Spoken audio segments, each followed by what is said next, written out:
Glória a Deus. Paz seja convosco. Amém? Amém. Nós estamos tratando de mandato da criação, mandatos da criação, e o mandato que nós estamos tratando é o mandato espiritual. Nós, semana passada, iniciamos esse estudo, um estudo profundo, porque fala do nosso relacionamento com Deus. Nós lemos Gênesis, abre aí, Gênesis capítulo 2, versos 15 a 17, tá? Que eu vou ler. É o versículo base que a gente usa para mandato espiritual. Gênesis capítulo 2, versos 15 a 17. E tomou o Senhor Deus o homem e o pôs no jardim do Éden para o lavrar e o guardar. E ordenou o Senhor Deus ao homem, dizendo: de toda a árvore do jardim comerás livremente, mas da árvore do conhecimento do bem e do mal dela não comerás, porque no dia em que dela comeres, certamente morrerás. E aí, semana passada, nós começamos a falar sobre a importância do mandato espiritual, que é aquele que rege o mandato cultural e o mandato social. O mandato cultural, que é o nosso relacionamento com a criação, o mandato social, que é o relacionamento nosso com os homens, com o próximo. E quem rege esses dois mandatos é o mandato espiritual. Nós começamos a falar sobre obediência. Obediência é o princípio maior da palavra de Deus. Ele não está preocupado se você vai sair de joelho para o lugar, ajoelhado, você vai carregar um fardo, vai carregar um peso, vai fazer uma força de uma coisa ou de outra, mas ele quer obediência. E nós temos que ter uma obediência não parcial, mas uma obediência plena, de submissão à vontade dele. Mas como que nós podemos saber a vontade de Deus se a gente não lê a palavra dele? Tá? Então esse é um condicionador, não é um componente junto do shampoo, mas ele é um condicionador para que você seja realmente um cristão. Eu fiz uma piada, ninguém nem deu risada, vocês me entenderam isso? Um condicionador, shampoo e tal. Não, bom. Tá? Então você tem que saber a palavra de Deus para saber o que você tem que obedecer. O interessante é que, da mesma maneira que no meio jurídico você não precisa, você não pode se isentar de cumprir uma ordem, um mandamento, porque você diz que não sabe. Você também, na palavra de Deus, você não pode fazer isso. Chega e fala assim: eu não sabia, ninguém me falou disso. Não, a palavra de Deus está disponível exatamente para a gente ler e para a gente estudar. E nós começamos a estudar o aspecto da soberania de Deus. Uma soberania de Deus, porque Deus, sendo soberano, Ele manda e nós obedecemos. E as pessoas dentro da igreja não querem ser submissas a nenhum tipo de senhorio. Eles preferem tocar a sua vida. E aí o resultado é o resultado dos fariseus, em que eles eram como sepulcros caiados. Eram pessoas que eram religiosas, que apenas cumpriam ordenanças e mandamentos. Quando você segue apenas ordenanças e mandamentos, você é um religioso. Tem que haver mudança e transformação da sua vida. Nada que você possa fazer pode mudar a vontade de Deus. Para muitas pessoas isso não é uma verdade, mas o que a Bíblia diz é que nós não podemos mudar os pensamentos de Deus, as vontades de Deus, os desígnios e os desejos que o Senhor assim tem. Falava ontem um pouco lá em Graslândia sobre essa vontade. E a gente fala que vontade é boa porque ela passa. Você está com vontade de uma coisa, vontade de comer uma coisa, de comprar alguma coisa, daqui a pouco você esquece. Mas a vontade de Deus, ela não é uma vontade humana. Você não pode condicionar o termo vontade humana com vontade de Deus. A vontade de Deus, ela não é uma vontade no sentido humano, e sim uma coisa que ela realmente vai acontecer. E as pessoas, elas se confundem achando que podem comparar as emoções humanas com as emoções de Deus, e isso é um engano. Tá? Começamos a falar também sobre a ignorância das pessoas que acham que podem mudar os preceitos de Deus. E aí, começando a partir desse ponto, nós vamos dar continuidade, falando sobre a importância da vontade divina que aparece na Escritura. Porque o que importa é o que está na palavra de Deus e não o que você acha ou o que você não acha. Nós vamos ler vários textos, vocês todos têm Bíblia. Salmo 135, 6. Seba, você vai ler para mim Salmo 135, 6. A Glenda vai ler para mim Jeremias 18, 6. E a Rosângela vai ler Apocalipse 4, 11. Salmo 135, 6, Jeremias 18, 6 e Apocalipse 4, 11. É apresentada como a causa final de todas as coisas a vontade divina. Tá? E nós vamos ver o primeiro aspecto. Pode ler? Por favor. Tudo quanto aprove ao Senhor, Ele fez, nos céus e na terra, no mar e em todos os abismos. Próximos. Não poderei eu fazer de vós como fez este oleiro, ó casa de Israel? Diz o Senhor. Eis que como barro na mão do oleiro, assim vós sois na minha mão, ó casa de Israel. Apocalipse. Tu és digno, Senhor e Deus nosso, de receber a glória, a honra e o poder, porque todas as coisas tu criaste. Sim, por causa da tua vontade vieram a existir e foram criadas. A partir da vontade divina, tudo foi criado, segundo a sua vontade, segundo o seu desígnio. Quem criou foi Deus, sem palpite de ninguém, e Ele é dono de todas as coisas. Provérbios 21, 1. Edilene. 21, qual o versículo? 21, 1. Como ribeiros de águas, assim é o coração do rei na mão do Senhor. Este, segundo o seu querer, o inclina. Daniel 4,35, Silvio, por favor. Está dando para ler, ô dos reis? Está dando para ler. Tá? Então tá bom. Daniel 4,35, tá, Maria dos Reis? A Daniel? Daniel. Você, Daniel. Provérbios 21, Sebastião. Hã? Eu sou Provérbios 21. Não, Provérbios 21. Já li. Ah, desculpa, dos reis. Eu troquei as bolas. Sebastião, por favor. Daniel 4,35.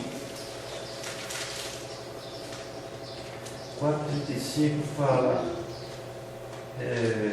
todos os moradores da terra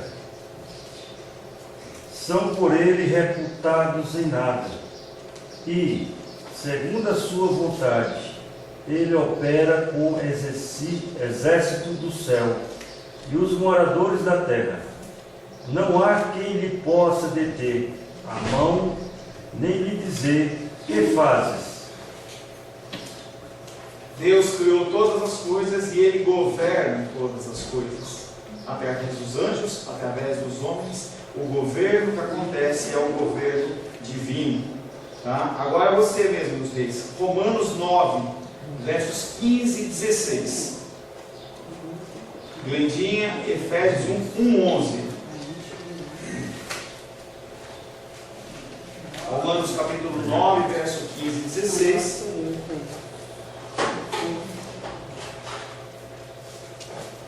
Efésios 1, 11. Pode ler. Ah, é verso 15, né? Romanos capítulo 9, versos 15 e 16. Pois ele diz a Moisés: terei misericórdia de quem me aprouver, ter misericórdia, e compadecer-me-ei de quem me aprouver me compadecer. Pois ele diz a Moisés: terei misericórdia de quem me aprouver ter misericórdia, compadecer-me-ei de quem me aprouver ter compaixão. Parece que não, mas Deus ele faz o que Ele quer, independente do que você acha ou do que você não acha. Se Ele quiser ter misericórdia, Ele tem; se Ele não quiser ter misericórdia, Ele não tem. E aí eu estava conversando lá na sala de aula com a Edilene. Por que Ele escolheu um e não escolheu a outra? Porque Ele escolhe quem quer ter misericórdia e quem não quer ter misericórdia, em função do soberano Deus. Tá? Pode ser esquisito, mas é a soberania de Deus fazendo o que Ele quer. Efésios 1, 11. Nele digo, no qual fomos também feitos herança, predestinados segundo o propósito daquele que faz todas as coisas conforme o conselho da sua vontade. E aí tem umas pessoas que vão ser salvas e tem os que não vão ser salvas. Uma foram alcançadas pela misericórdia do Senhor e as outras foram entregues ao seu próprio coração. E você não pode fazer nada por isso. Por que eu? Porque Ele quis.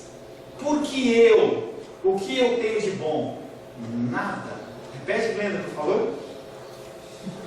Nele digo, no qual fomos também feitos heranças, predestinadas segundo o propósito daquele que faz todas as coisas conforme o conselho da sua vontade. Conselho da sua vontade. E ele falou, esse sim e esse não. Pastor, eu não concordo, não acho certo. Você vai ter a oportunidade de conversar com o Rei dos Reis, Senhor dos Senhores, no dia do Senhor. E talvez você esteja de um lado ou do outro, mas é o que a palavra está dizendo. Tá? Sofrimentos de Cristo, Lucas 22, 42. Esquisito mesmo. E é isso aí. É assim, pronto. É assim e pronto. Você pode também, se quiser, você pode pedir para mudar de lado e do lado dos bodes. Aí também tem opção. Edilene, Lucas 22, 42. Você já leu, Edilene? Eu li. Não, só uma vez. Agora é você. Dizendo: Pai, se queres, passa de mim este cálice. Contudo, não se faça a minha vontade, e sim a tua. Atos 2, 23. Rô. Atos, capítulo Rosângela, 2, 23. Ela já leu, já. Uma vez. Você não leu ainda, Rosário? Não. Então vai, Atos 2, 23. E agora eu vou alinhar aí para não pular ninguém. Atos 2, 23. 3. Sendo este entregue, Vai para o 22, por favor. varões israelitas, atendei a essas palavras. Jesus, o Nazareno, varão aprovado por Deus, diante de vós, com milagres, prodígios e sinais, os quais o próprio Deus realizou por intermédio dele entre vós, como vós mesmos sabeis.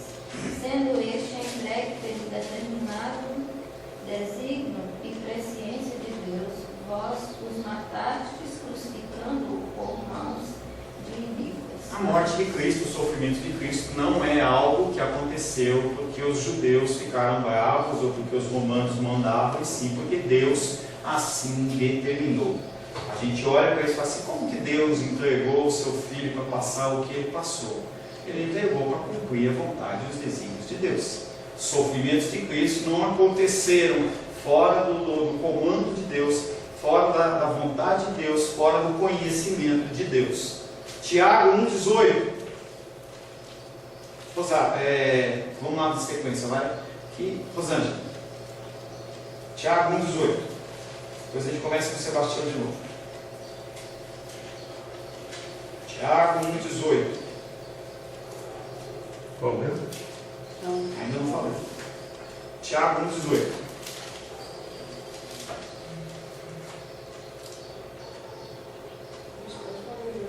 Tiago 1,18. Pois, segundo o seu querer, ele nos gerou pela palavra da verdade, para que fôssemos como primícias das suas criaturas, tá? O Senhor, ele está falando de regeneração aí. Nós, como seres mortais, como seres carnais, o Senhor nos regenera. O que é regeneração? Hoje à noite a gente vai estar falando sobre um tema que chama Ordo Salutis, que é a ordem da salvação. Como acontece a coisa? Ontem eu comentei rapidamente em breve, hoje vai ser mais aberto. A regeneração é algo que acontece no meu espírito, no seu espírito, no qual nós deixamos de ser ímpios, deixamos de ser pessoas fadadas ao inferno, e sim pessoas que são abertas à transformação e mudança. Então você ouve uma palavra de Deus, você recebe aquela palavra, o Espírito Santo ele traz o entendimento, traz o confronto a você, e aí você vai sendo transformado. Isso chama-se regeneração. Filipenses 2,13, Sebastião, por favor.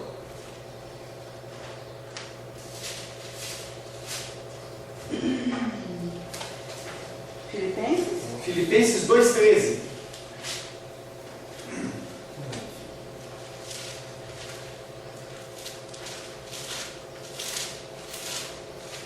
Antes. 2,13.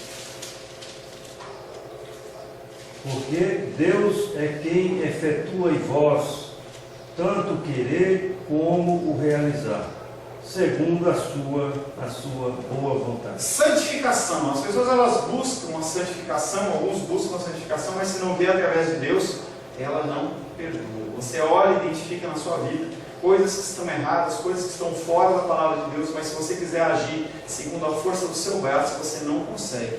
Você não consegue se livrar de vício, você não consegue se livrar da fofoca, do mal-estar, das coisas que te cercam. Algumas coisas morais você até consegue contornar, mas na sua grande maioria, se você não tiver a ação de Deus, você não consegue fazer nada. Porque Deus, Ele é aquele que executa, efetua em mim, em você, em nós, tanto querer como realizar, segundo a sua boa vontade. E Ele coloca na tua vida o desejo de você orar, Ele coloca na sua vida o desejo de você acordar cedo para ir para a escola dominical, Ele coloca todas essas coisas. Por que há pessoas que vêm e há pessoas que não vêm?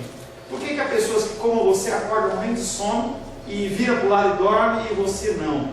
O Senhor coloca no teu coração, você tem que ir. E aí você vai, espera que vai fazer as coisas. As coisas do Senhor são originadas pelo Senhor. As coisas espirituais se discernem através dos seres espirituais. Se você não é um ser espiritual, você é um ser carnal, você não muda nunca. As igrejas estão repletas de pessoas como essa. Ouvem a mensagem de Deus e não mudam. Elas vão à igreja, são pessoas que são bondosas, são pessoas que entregam o seu dízimo, entregam a sua oferta, pessoas que participam de ministério, mas é só isso, relacionamento com Deus nenhum, tá? Eles fazem apenas de uma maneira religiosa. 1 Pedro 3,17. Lembra? Lá no fim. 1 Pedro? 3,17.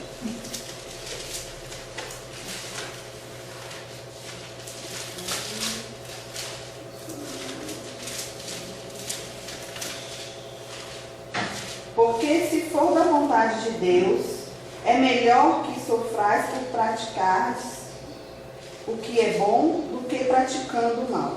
Então o cristão pode sofrer? Com certeza. As pessoas elas têm essa visão de que a partir do momento em que você é cristão, você não sofre mais.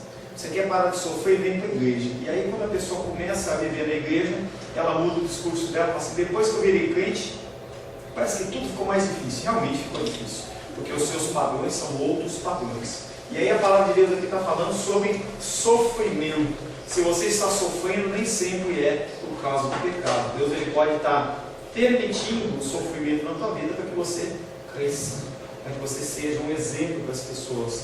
Os grandes homens da Bíblia foram martirizados. Uns foram cortados ao meio, outros foram serrados, outros foram enforcados, outros foram queimados vivos, outros foram crucificados de cabeça para cima, de cabeça para baixo, e tudo isso segundo a vontade e o desígnio de Deus para cumprir o propósito dele.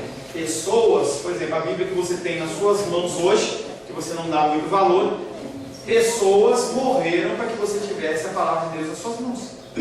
As pessoas acham que não tem, não, era proibido naquela época as pessoas traduzirem a Bíblia.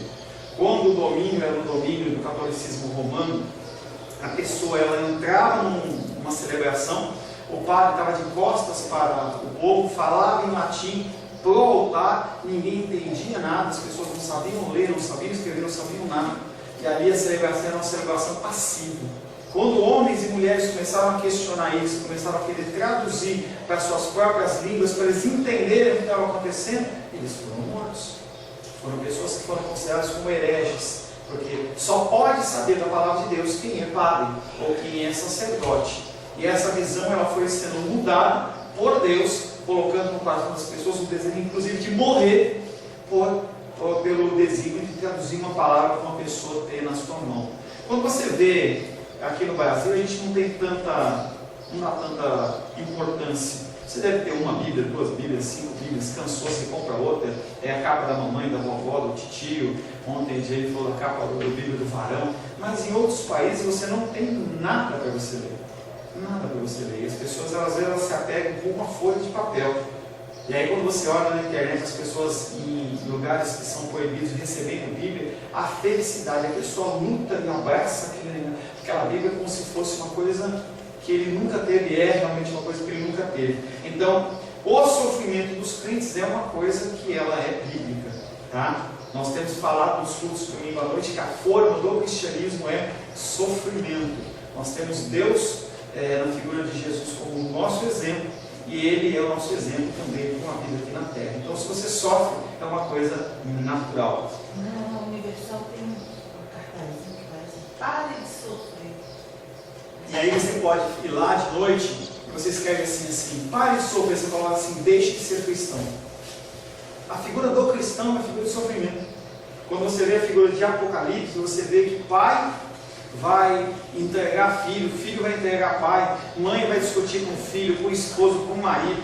Quando tiver os dois no campo, um vai e o outro fica. Isso é a realidade. Você é tocado por Deus, a luz do Senhor começa a irradiar no seu coração e as pessoas que estão à sua volta, elas não entendem. As pessoas olham para você e elas se incomodam com a luz que emana através de Cristo nas suas vidas. E a pessoa simplesmente não aceita. Então o tema, pare de sofrer, é um tema que não é bíblico.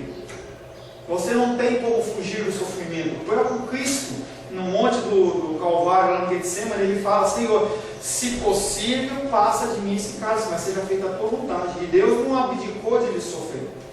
Não tirou o sofrimento de Pedro, não tirou o sofrimento de Estevão, que estava sendo apedrejado, não tirou o sofrimento de Felipe, de Paulo, de João. Diz que João foi jogado lá num tacho de óleo fervente.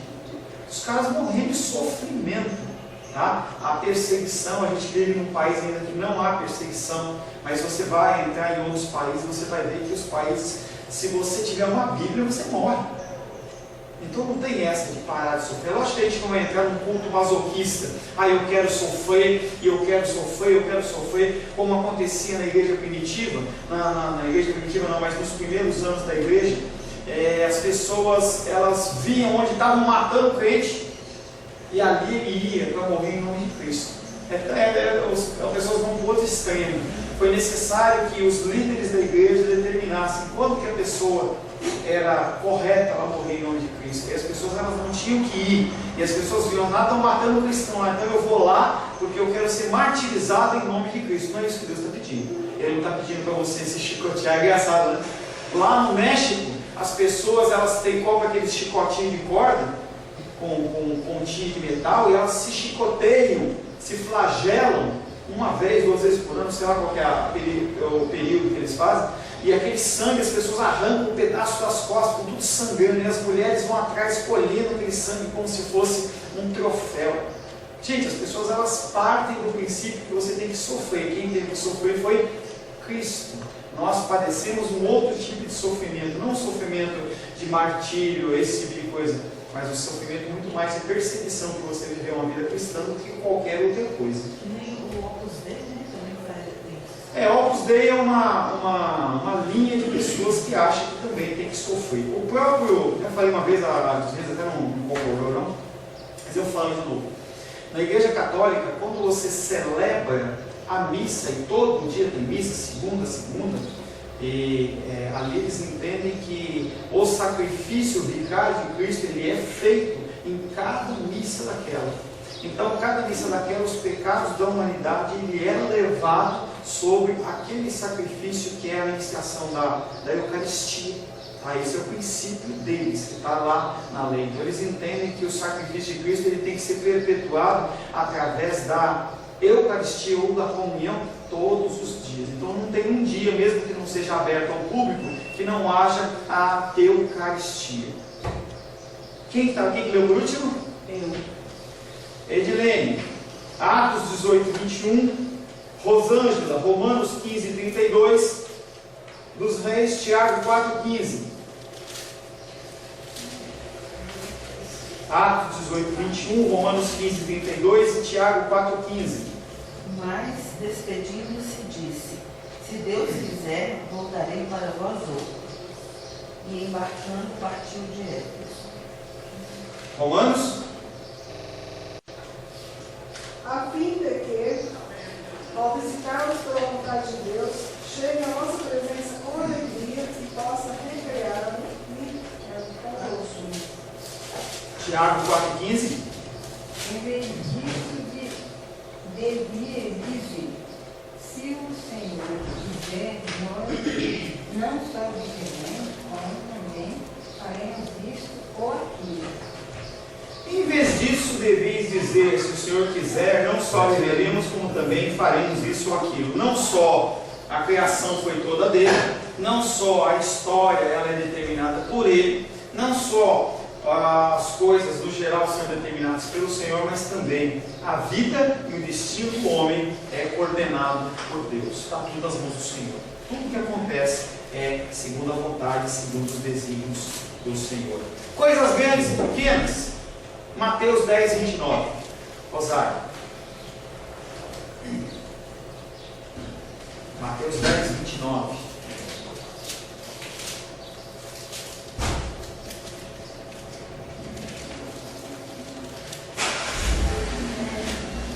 Não se vendem 2 pardais por um aço, e nenhum deles cairá em terra sem o consentimento do vosso Pai. Nessa passagem, Deus está falando que inclusive as coisas pequenas, as coisas sem valor também são controladas por Deus. Mateus 10, 29, deixa eu ler de novo. Não se vendem 2 pardais por um aço, é uma moeda lá, e nenhum deles cairá em terra sem o consentimento do Pai. Tudo que acontece, da menor a maior, da mais simples a mais complicada, está no controle de Deus. Mesmo que você olhe para a situação e fale assim, essa situação, aonde estava Deus? Os ímpios, as pessoas que não têm Deus, normalmente falam, aonde estava Deus? Ele continua no mesmo lugar.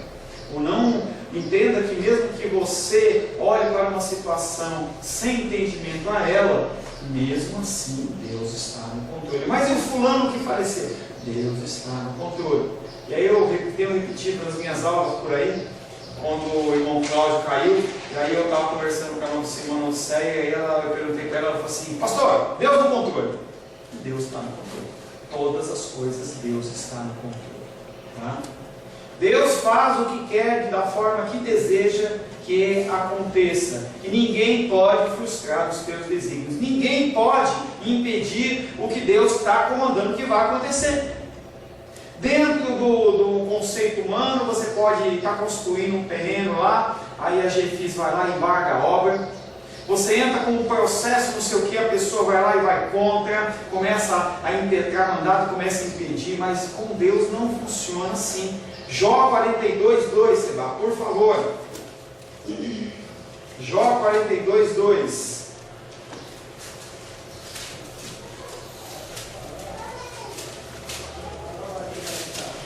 Pastor, esses embargos aí que você está falando, da GFIS, com o morador e tal, Deus também está no controle. De qualquer coisa. Então a solução vai ser sempre dada por Deus. Sempre a solução de todas as coisas é dada por Deus. Pastor, não é uma coisa muito simples? É assim mesmo. Ele é o soberano, ele manda, ele controla todas as coisas antes, durante e depois. Esses presos aí, Tudo. soltos, curaram dos corpos, voltam a cometer crime. Tudo. E quando as pessoas, às vezes eu estava ouvindo um pastor falar, em que você olha algumas igrejas em que você vê a coisa bagunçada e fala assim, isso vai corrigir? Não vai. As igrejas bagunçadas, elas cumprem o propósito de Deus. Que é o quê? As pessoas ficarem sendo alimentadas no seu engano que elas querem receber. Então você vê lá, a plaquinha lá, pare de sofrer. Você não está nem aí com o que acontece, se é com Deus, se não é, você quer se resolver o seu problema. E aí a pessoa ela vai te trazer uma solução que nem sempre é bíblica. Importa? Não, importa que eu pare de sofrer. E a pessoa vai para aquilo porque ela está sendo atraída, porque ela quer resolver. E não com a vontade de Deus. Jesus Cristo ali, ele não precisava então, dentro dessa situação, o que ele fazia? Ia embora. Pegava um barco, que nem lá para o apóstolo Paulo pegou, ia lá para uma outra cidade. Paulo não, para Jonas. Vai lá para outra cidade, vou fugir da vontade de Deus. Não tem isso de você fugir de alguma coisa que é designada por Deus. Você não tem que entrar numa posição de passividade. Você tem que ser uma pessoa ativa. Então você tem que estar sempre tentando resolver seus problemas. Está no plano judicial, você vai fazer o que puder para resolver. Mas a decisão é de Deus. A decisão não está na mão do Supremo Tribunal, a decisão não está na mão de ninguém, está na mão do Senhor. É por isso que Ele é o médico dos médicos, no caso da enfermidade. Ele é o juiz dos juízes, Ele cuida de todas as coisas. Vai lá, Simão. Jó 42, 2. Bem sei que tudo podes, e nenhum dos teus planos podem ser frustrados. Nós fazemos planos e eles são frustrados. Ano passado, esse ano, comecinho do ano, eu e os anos tínhamos o nosso plano, fizemos o nosso plano para fazer a nossa viagem anual lá, de aniversário de casamento, e era o meu plano e o plano dela. Mas aí a titia caiu, quebrou o fêmur, e nós tivemos que mudar os nossos planos. Os planos de Deus, eles não são frustrados. O que Deus determinou, ele acontece. Então você vê a bagunça que está no Brasil hoje. O desígnio de Deus é juízo. As pessoas, elas fazem o que querem, tem consequências. O que você faz tem consequências. Como nós ensinamos os nossos filhos, como nós lidamos com eles, há consequências. O que você ensina para o seu filho? Uma coisa que a gente tem conversado bastante, Rosane, deixamos eles na frente da televisão, entendeu? Deixa a Luísa lá, ou então a gente não força eles a ler a Bíblia, não vou magoar, não vou entristecer, não vou dar nenhuma direção cristã, não vou. Haverá consequências. Daqui a 5 anos, 10 anos, 15 anos, essas crianças que hoje estão no nosso meio, bonitinhas e lindinhas, elas podem estar totalmente desvirtuadas. Tá? Nós, como pais, não cumprimos o nosso papel de educá-los de uma forma cristã. E aí eles vão ser educados por quê? Pelo mundo. Tudo há consequências. Tudo dentro do propósito de Deus. Daniel, em seu livro, diz que Deus opera a sua vontade, operando com os céus e os moradores da terra. E aí Daniel ele fala sobre a responsabilidade humana, que é exatamente o que eu estou falando. Deus, ele, dentro da sua soberania, ele divide parcialmente a sua autoridade. Quando ele fala de mandato, ele nos comanda que nós hajamos nesta terra. E nós temos coisas que nós temos que fazer. Antes de começar, eu estava falando para os reis exatamente sobre isso. Sobre julgamento, uma coisa que ele já tratou em escatologia, em que no dia do Senhor vai haver o julgamento dos salvos e o julgamento dos não salvos. Um para determinar galardão ou situação pós, entendeu, morte com o Senhor, e os outros, por que eles estão sendo lançados no inferno? Tudo que nós fazemos tem consequências, tudo dentro dos desígnios do Senhor. Isaías diz que Deus fará a sua vontade. Abre aí Isaías 46, de 9 a 10. Quem leu por último? Eu. Então vai lá, Glendinha. Isaías 46. Leu? Eu. Edilene. Isaías 46, versos 9 e 10. Lembrai-vos das coisas passadas da antiguidade, que eu sou Deus e não há outro. Eu sou Deus e não há outro semelhante a mim, que desde o princípio anuncio o que há de acontecer, e desde a antiguidade as coisas que ainda não sucederam. Que digo, o meu conselho permanecerá de pé, farei toda a minha vontade. O que ele anunciou antes de acontecer, ele está falando que vai acontecer conforme a sua vontade. As coisas que ele anunciou que vão acontecer, elas vão acontecer porque são conforme a vontade dele, e não tem o que você possa fazer. É aquilo que a gente falou na semana passada. As pessoas, elas fazem campanha achando que podem mudar Deus. Não, suas lágrimas não mudam Deus. Você chorar, até sair ramela pelo olho, pelo nariz, não muda o coração de Deus. O que está determinado vai acontecer. Paulo diz que tudo foi criado segundo o conceito da sua vontade. Nós estamos batendo na mesma tecla com textos diferentes. Efésios 1:11, já foi lido, leia de novo, por favor. Acho que é Rosângela agora. Efésios 1:11.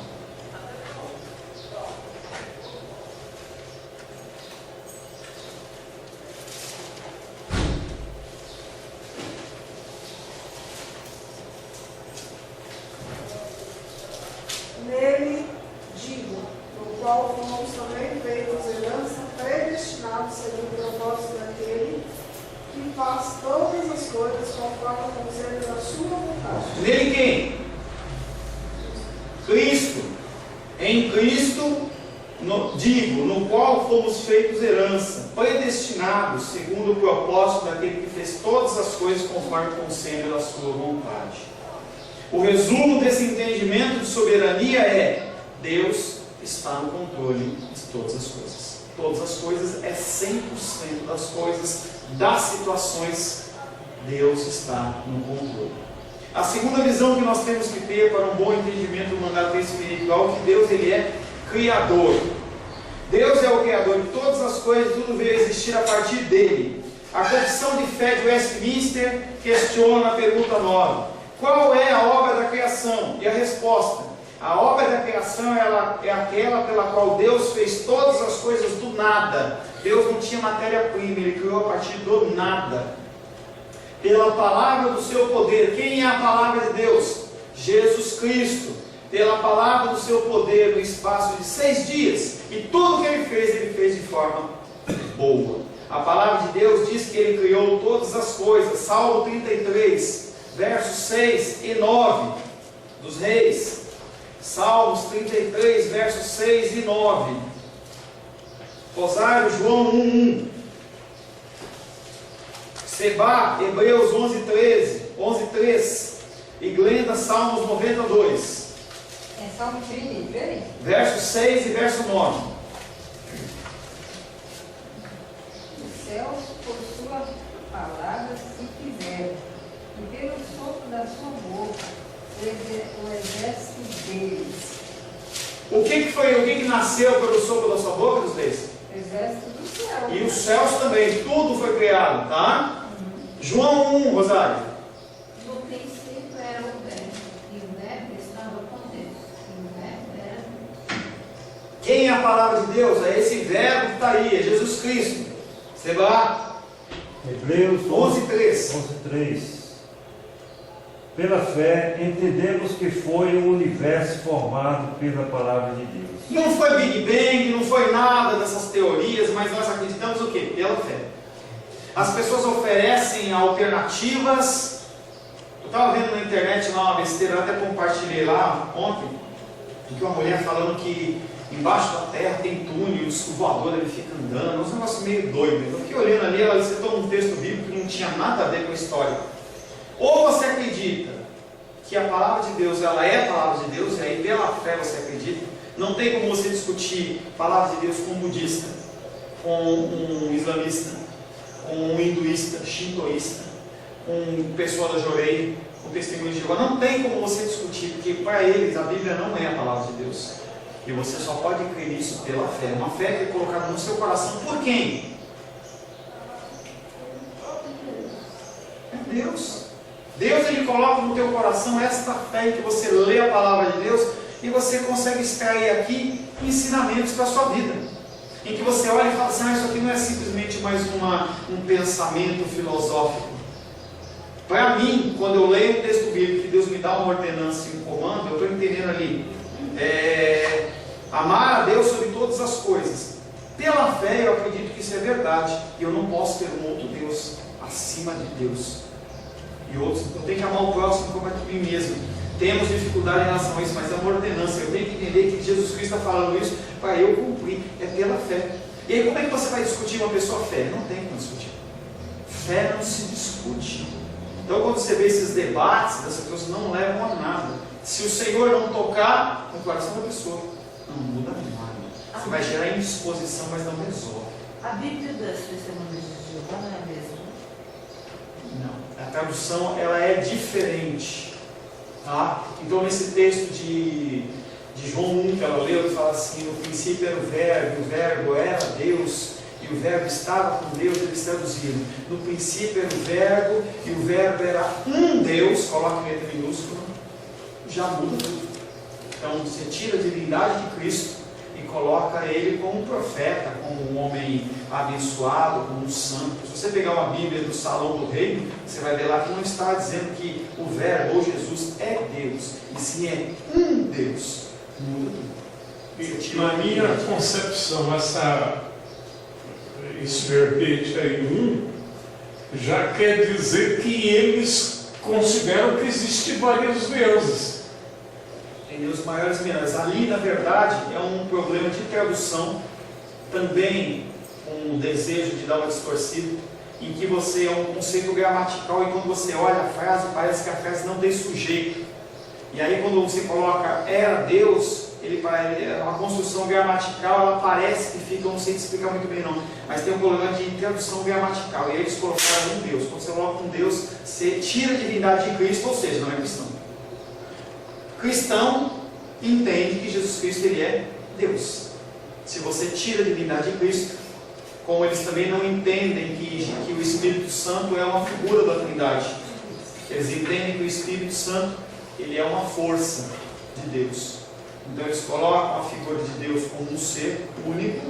Você tem a figura abaixo dele, que é a figura de Jesus, como é uma pessoa que traz os ensinamentos, uma pessoa que é, entre aspas, abençoada, mas não é Deus. Dentro do nosso conceito cristão, Jesus Cristo, ele é Deus.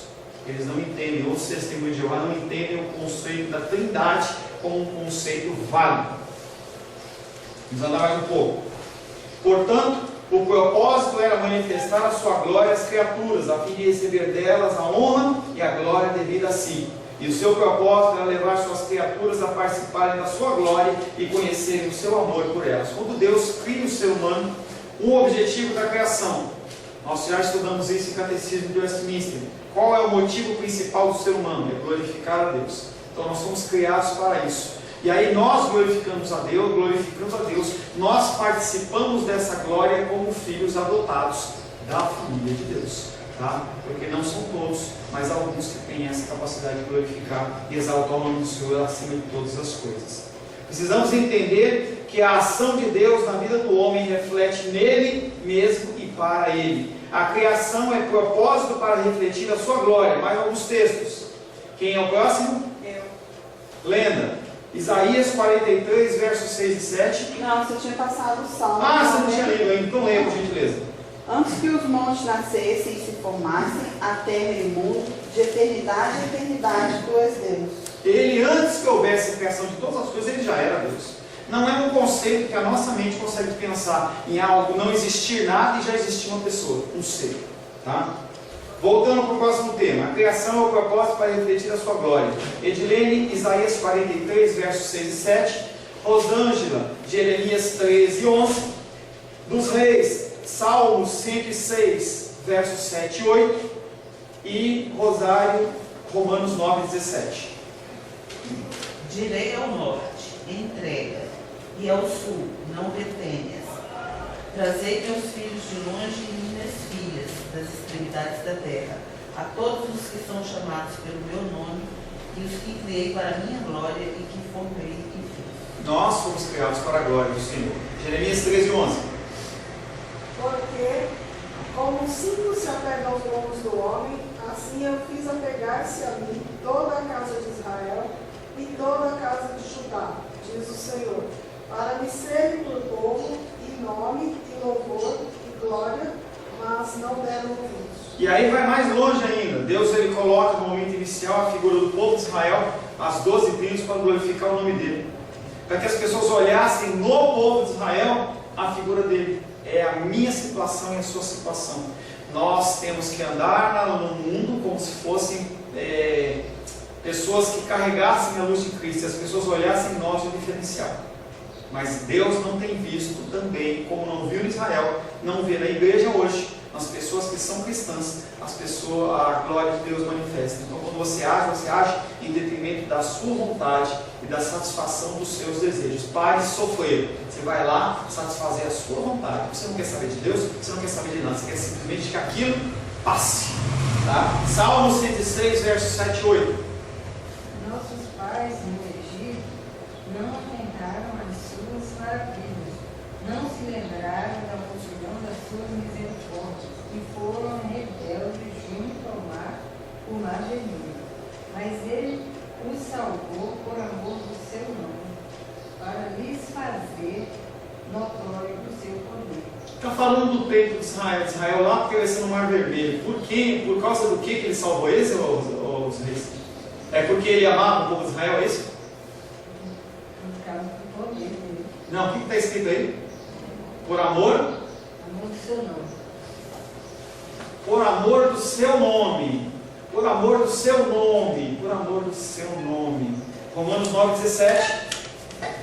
Porque a Escritura diz a Faraó: para isso mesmo te levantei, para mostrar em ti o meu poder e para que o meu nome seja anunciado por toda a terra. Tudo o que aconteceu naquela passagem de Êxodo, ele levanta Nabucodonosor em Ezequiel, ele levanta Faraó lá no Egito. Ele levanta amalequitas, amorreus, moabitas, todo esse povo, filisteus, para o quê? Para que o nome de Deus seja glorificado através do posicionamento das pessoas que deveriam servir a Ele. Nós, quando somos opressos, nós reagimos como? Essa é a chamada. Como nós reagimos quando nós somos perseguidos? Quando nós reagimos quando a situação ela não está como nós queríamos que estivesse? Nós reagimos como cristãos ou nós reagimos como pessoas carnais que querem satisfação da nossa vontade? Pare de sofrer.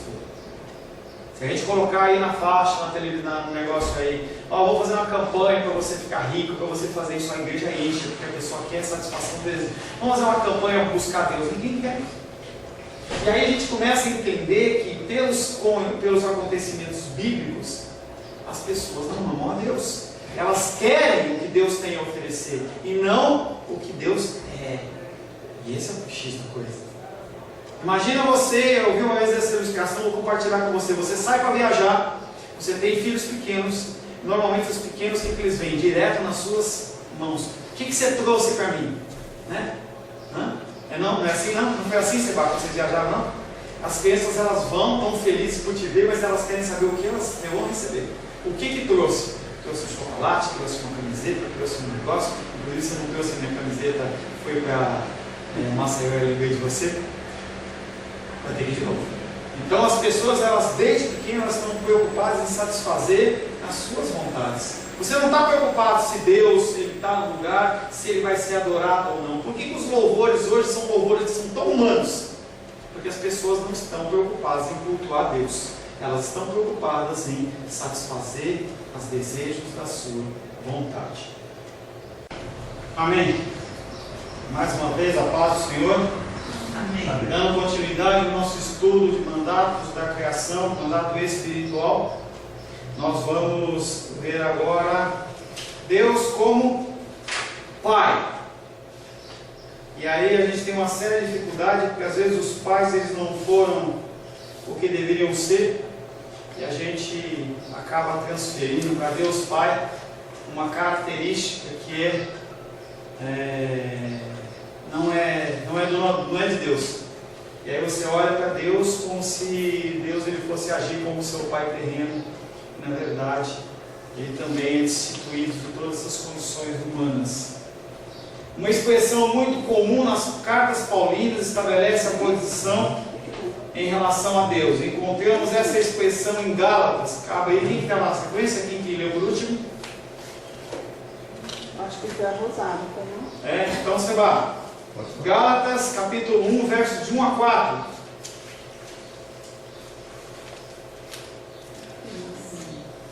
Pastor, quanto ao texto bíblico, antes eu falasse menos e falasse mais texto bíblico.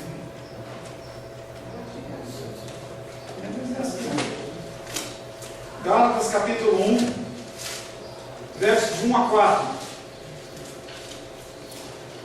Estamos trazendo conceitos e nós estamos dando embasamento deles em relação aos versículos bíblicos. Gálatas capítulo 1, versos de 1 a 4. Amém. Paulo, apóstolo, não da parte de homens, nem por intermédio de homens algum, mas por Jesus Cristo e por Deus Pai, que ressuscitou dentre os mortos. E todos os irmãos, meus companheiros, as igrejas da Galácia. Graça a vós, outros, e paz, da parte de Deus, nosso Pai, e do nosso Senhor Jesus Cristo, o qual se entregou a si mesmo pelos nossos pecados, para nos desarraigar deste mundo perverso, segundo a vontade de nosso Deus Pai. Quantas vezes falou Pai aí, sei lá? Conta aí. 1, 2, 3. Mais? Não? 1, 2, 3. Tá certo? Então, nesse pequeno trecho, o apóstolo Paulo ele começa a falar de Deus como Pai. É o contexto de que Deus é o referencial no mundo de modelo de Pai. Quando nós olhamos como pais, e nós queremos ter um modelo, nós temos que ver Deus como modelo. Qual que é o modelo do Filho? Jesus Cristo. E aí, no caso, o apóstolo Paulo está falando qual é o modelo para um pai. É Deus. Deus é o referencial no mundo de modelo de pai que deve ser copiado pelos homens a quem Deus concede o dom da paternidade. No caso, eu e o Sebastião aqui, nós temos esse privilégio de sermos pais. Nós temos que olhar como Deus Pai agir, para assim nós agirmos com os nossos filhos. A forma como Deus dirige o seu povo, ao seu povo, requer uma posição de respeito diante dele, pois ele é a autoridade a ser seguida, respeitada e obedecida. Quando nós olhamos para a figura de Deus, nós já falamos sobre obediência, nós temos que olhar para Deus e respeitá-lo. Tanto que o nome de Deus, quando você olha dentro do conceito hebraico, as pessoas elas não falam o nome de Deus. Então eles dão adjetivos, digamos assim. Então eles falam Adonai, Elohim, Abba, Abba Pai. Eles dão uma série de terminologias para falar-se de Deus, mas não se fala o nome de Deus. Tem alguns que traduzem e colocam D, apóstrofe, E-O-S. É como se você estivesse se isentando de falar o nome de Deus, que é um nome bíblico, que se você fala ele em vão, você está cometendo pecado. E não é Deus, Deus é um título. Há um nome de Deus, que é um nome impronunciável, que os judeus sabem como pronunciar, que a nós, seres humanos, não é designado nós ficarmos falando. Esse nome na Bíblia, ele aparece em uma ou outra situações de consagração ou de pacto e aliança, e só. Ele é representado pelo tetragrama de 4 letras, YHWH, que por alguns é traduzido erroneamente como Yahvé, não, como Jeová. Outros falam Yahvé, mas na verdade a pronúncia correta é uma pronúncia que os judeus sabem, mas que eles não falam, porque aquele nome é um nome santo e que ele só pode ser usado em pactos e alianças, segundo os desígnios do Senhor. É como também o óleo, o azeite que é feito no sentido de consagração. Quando você vê lá em Êxodo, o Senhor ele dá uma forma de consagração de um óleo que é para as coisas santas do templo e do tabernáculo. E ele fala que ninguém faça esse tipo de óleo para utilizar em outras coisas. O nome de Deus, que é um dos mandamentos, você fala assim, não falar o nome santo de Deus em vão. O nome santo de Deus em vão não é Deus. Deus é um título. Você chama ele de Deus, mas não é o nome dele. Tá? Amém? É mesmo?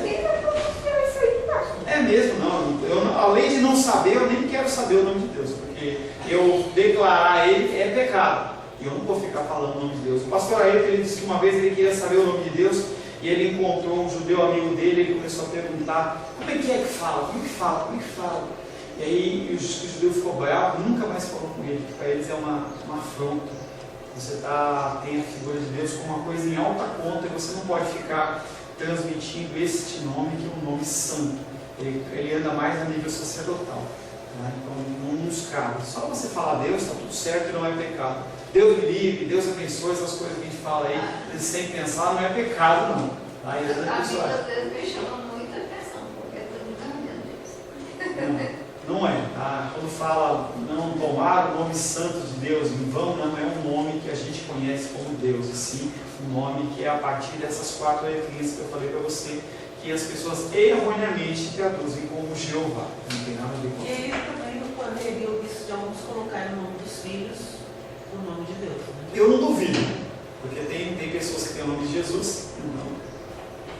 Tá? Então eu não duvido não que as pessoas poderiam colocar o nome de algum filho como Deus também. Deus é o referencial no mundo, no modelo de pai que deve ser copiado. Cristo é o modelo de filho deixado para nós, que devemos nos espelhar no modo de vida vivido por Cristo em obediência ao seu Pai. O exemplo de submissão maior que marca o seu ministério está dentro da oração do jardim do Getsemane, em que ele, sendo Deus também, Mateus 16:39, 26:39, eu vou ler, fala assim: adiantando-vos um pouco, prostrou-se sobre o seu rosto, orando e dizendo: meu Pai, se possível, passa de mim este cálice. Todavia, não seja como eu quero, sim como tu queres. E essa oração ele faz 2 vezes. Tá? Ele faz ele pedindo por livramento desse sofrimento em carne. Hebreus capítulo 5, versos de 7 a 10. Quem é? O último foi você? Não, o último foi o Sebastião. Então é a Glenda. Hebreus capítulo 5, versos 7 até 10.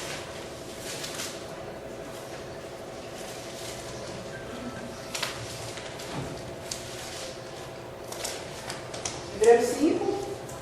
Hebreus capítulo 5, versos 7 a 10. Ele, Jesus, nos dias da sua carne, tendo oferecido com um forte clamor e lágrimas, orações e súplicas a quem eu podia livrar da morte, e tendo sido ouvido por causa da sua piedade, embora sendo filho, aprendeu a obediência pelas coisas que sofreu, e tendo sido aperfeiçoado, tornou-se autor da salvação eterna para todos os que obedecem, tendo sido nomeado por Deus sumo sacerdote segundo a ordem de Melquisedeque. Qual foi a forma que Jesus Cristo, entre aspas, escolheu para glorificar ao Pai e estabelecer o seu relacionamento com Deus? Sofrimento. Sofrimento. O sofrimento foi a forma como Cristo estabelece o relacionamento com o Pai e demonstra toda a sua submissão. Com certeza, esse é o entendimento de Paulo quando diz que foi feito discípulo não por sua vontade, mas por vontade do seu Pai. Isaías 53, vai lá atrás. A gente já leu esse texto algumas vezes, vamos ler de novo, porque às vezes você esquece. É aí que eu estou procurando.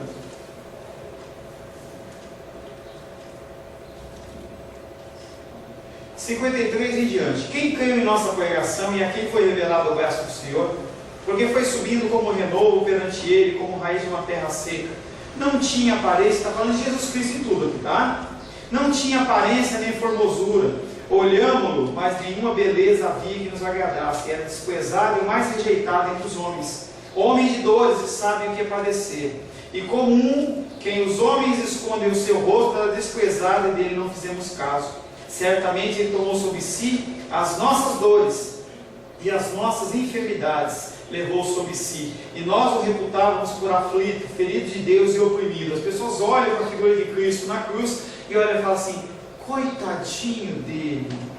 Nós o reputávamos por aflito, ferido de Deus e oprimido. Mas ele foi traspassado pelas nossas transgressões e moído pelas nossas iniquidades. O castigo que nos traz a paz estava sobre ele, pelas suas pisaduras fomos sarados. Todos nós andávamos desgarrados como ovelhas, cada um se desviava pelo seu caminho, mas o Senhor fez cair sobre ele a iniquidade de nós todos. O que Deus como Pai fez com ele como Filho? Fez cair a iniquidade minha e sua, todos os pecados, toda a dor, toda a tristeza, tudo que nós fizemos de errado, foi colocado por Deus como Pai no seu Filho. Ele foi oprimido e humilhado, mas não abriu a sua boca. Não é que nem nós que murmuramos, reclamamos e achamos ruim quando vem uma luta sobre a nossa vida. Ele foi oprimido e humilhado, mas não abriu a sua boca. Como um cordeiro foi levado ao matadouro, e como ovelha muda perante os seus tosqueadores, ele não abriu a boca. Por juízo opressor, ele foi arrebatado da sua linhagem. Quem dela cogitou? Ele não teve um filho. Porquanto foi cortado da terra dos viventes, por causa da transgressão do meu povo foi ele ferido. Designaram-lhe a sepultura com os perversos, mas com o rico espelho na sua morte, posto que nunca fez injustiça, nem dolo algum se achou em sua boca. Verso 10, com toda essa situação que aconteceu, em que Jesus Cristo, como Filho amado, o único Filho, que levou a minha iniquidade, sua iniquidade, foi submisso, não murmurou, não reclamou, padeceu no seu físico e no seu emocional, sofreu o que sofreu. Verso 10, todavia, agradou ao Senhor moê-lo, fazendo-o enfermar, quando der a ele a sua alma como oferta pelo pecado, verá a sua posteridade e prolongará os seus dias, e a vontade do Senhor prosperará nas suas mãos. Deus se alegrou com tudo isso. Ele verá o fruto do penoso trabalho da sua alma e ficará satisfeito. O meu servo, o justo, com o seu conhecimento justificará muitos, porque as iniquidades dele levará sobre si. Por isso, eu lhe darei muitos como a sua parte, e com os poderosos repartirá ele o despojo. Porquanto derramou a sua alma na morte, foi contado com os transgressores, contudo levou sobre si o pecado de muitos e pelos transgressores intercedeu. E aí você vê nesse texto aqui, de 10 para frente, ele fala 3 vezes muitos e não todos. Eu volto a bater nessa tecla, em que ele fez isso por muitos e não todos. E aí a figura do pai é essa. Se ele tiver que apertar o filho para que o filho faça as coisas corretas, ele deve assim fazer. A educação nossa, muitas vezes, ela demanda ação física, ação moral, ação emocional, palavras, testemunho, jeito de agir. Nós temos uma obrigação com os nossos filhos. E essa é a reação de Deus como pai em relação às coisas que o seu filho deveria fazer. Deus como Senhor. Outra expressão que retrata a figura de Deus revelada ao homem é a figura de Senhor. É muito legal você dizer que Jesus Cristo é o seu Salvador, mas Ele também é o seu Senhor. A figura do Senhor reflete a condição de alguém que possui direito sobre o outro. Senhor tem domínio sobre um terceiro. Você é senhor do seu automóvel, você é senhor das coisas da sua casa, e Deus, Ele é Senhor sobre tudo que Ele criou, inclusive você e eu. Com esse entendimento, Paulo, Pedro e Judas, e aí você vai fazer uma carinha assim de assustado, as coisas que eu vou falar agora, dos reis vai levantar a sobrancelha. Com esse entendimento, Paulo, Pedro e Judas se apresentam como servo. E aí a pergunta é, o que é servo? Será que é você servir? Segura aí, querido. Será que é você ser uma pessoa que ajuda as pessoas? Você faz um trabalho bom? O que devemos entender nesse momento é que essa tradução de servo, que está nos textos, não é o verdadeiro significado e a força que estava dentro do conceito hebraico. E a gente padece bastante por não saber o hebraico, porque as palavras elas têm força. Quando você estuda hebraico, você pode para uma mesma palavra, dependendo da situação que ela é colocada, você pode dar um grau maior de força nela. Por exemplo, você pode matar alguém. Você pode matar alguém com legítima defesa. Você pode matar alguém com resquício de crueldade. Tudo é matar. Se você não souber o entendimento, você vai achar que não teve nada. Mas se você sabe direitinho o que está sendo passado ali, você sabe que aquele matar foi um matar com uma intenção, uma ação, um requinte ou não. E essa palavrinha aqui, ela não é servo. A palavra grega é doulos, E-D-O-U-L-O-S. E ela era uma expressão usada para denominar os escravos, e não servos. Jesus Cristo não se apresenta como servo dos seus irmãos, e sim como escravo. Quando ele lava os pés dos discípulos, quem fazia aquilo era o mais baixo escravo. Não era qualquer um, era escravo. O termo usado é uma expressão para dizer a condição dos escravos, e é dessa forma que os redatores se apresentam logo no início dos seus escritos. Paulo, Pedro e Judas se colocam como escravos de Cristo. Eu não tenho vontade, quem manda é o Senhor. Quando compreendemos isso, percebemos como esses homens se relacionavam com o seu Senhor, um relacionamento de Senhor e escravo. E aí você entende que você não tem vontade a não ser fazer a vontade do seu Senhor. Se a gente voltar um pouquinho atrás na história brasileira, você vê que os escravos eles não tinham, dentro de um quilombo, entendeu? Eles não tinham direito a dizer, olha, hoje eu não quero trabalhar, hoje eu não quero fazer, hoje eu não quero fazer isso, eu quero isso. Não, o que o seu Senhor mandar, você tem que fazer. E era das coisas menores até maiores. Judas capítulo 1, verso 4. Lá no finzinho. Judas 1, 4. E essas coisas são boas para você determinar se você vai ser escravo ou não. Cada vez fica mais difícil ser cristão, né? Judas 1,4. Sebastião, por gentileza.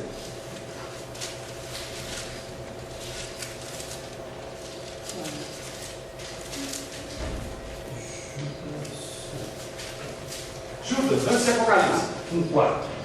Pois certos indivíduos se introduziram com dissimulação os quais desde muito foram antecipadamente pronunciados para esta condenação. Homens ímpios que transformam em libertinagem a graça de nosso Deus e negam o nosso único soberano e Senhor Jesus Cristo. Judas olha para a situação que as pessoas estavam lidando com a palavra de Deus.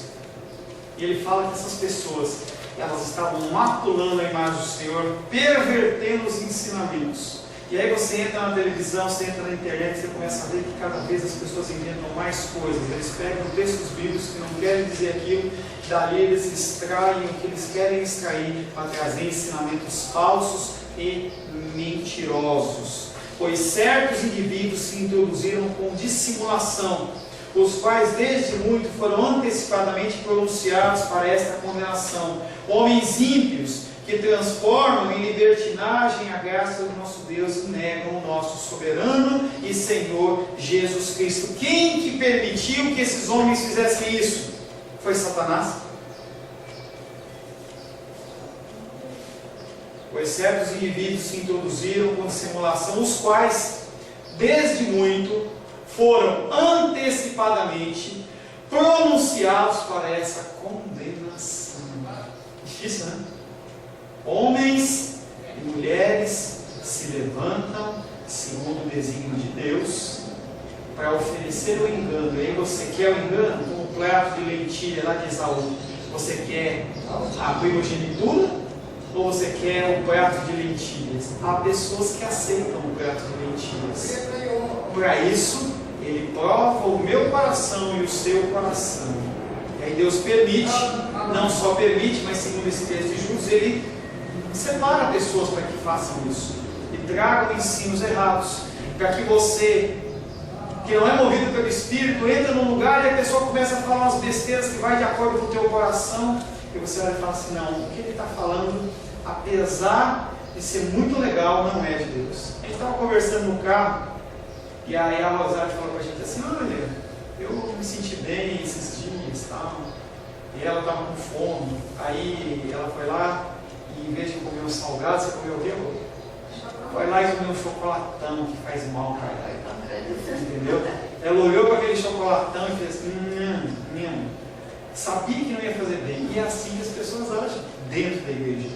As pessoas trazem fábulas, trazem ensinamentos que não estão na palavra de Deus. Porque o que eu estou falando para vocês não são coisas simples nem fáceis de engolir. Eu não estou falando que eu engulo essas coisas fáceis. Não estou falando que é fácil, gente. Porque são coisas que vão de encontro com a nossa carne. A nossa carne, ela quer que fale assim: como você é lindinho, como você é amadinho, está tudo certo. E você olha e fala assim: mas eu preciso mudar isso mesmo? Você fala: não, querido, Deus te ama do jeito que você está, fica aí que está tudo certo. E você fica todo contente. Aí você ouve aquela palavra, você dá aquela respirada e fala assim: que delícia, que delícia. É como se fosse um manjar da comida. E aí a mamãe vai lá e coloca na frente sua para comer. Em vez daquela comida que você gosta, vai lá e coloca um brócolis que você não gosta. Vai lá e coloca uma verdura que você não gosta.